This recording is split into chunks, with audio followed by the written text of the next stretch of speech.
विलास अर्जुन माने, युवा भीमसेनेचा संस्थापक अध्यक्ष आहे. 6/6/2024 रोजी बृहन्मुंबई महानगरपालिकेच्या एस विभागाचे भास्कर कसगीकर आयुक्त यांनी पोलीस बळाचा वापर करून जयभीमनगर पवई येथील झोपडपट्ट्या निष्कासित करण्यात आल्या. त्याच्यावरती मी वारंवार शासनाला पत्रव्यवहार केला की या झोपडपट्ट्या जे तोडलेले आहेत ते कुठलाही आदेश नसताना मानवी हक्काचा तोडलेले आहेत. त्याचं निदर्शन आणून दिलं, परिपत्रक दिलं, शासनाला भेटलो, मुख्यमंत्र्यांच्या सर्व सचिव यांच्याकडे ही पत्रकं गेलेले आहेत, परंतु अद्याप ही कारवाई होताना दिसत नाही. नंतर जयभीमनगर रहिवाशांनी याचिका दाखल केली.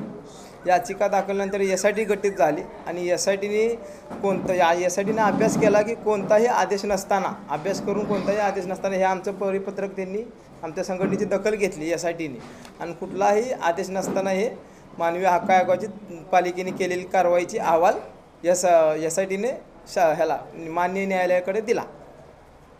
जर सरकारने तुमची मागणी मान्य नाही केली तर काय असेल? आम्ही SITच्या विरोधात आम्ही याचिका दाखल करणार आहोत आणि सरकारच्या विरोधात आम्ही लवकर येत्या 8 दिवसामध्ये घेराव मोर्चा घेणार आहोत. कशाची? हां, आहेत ना. हो.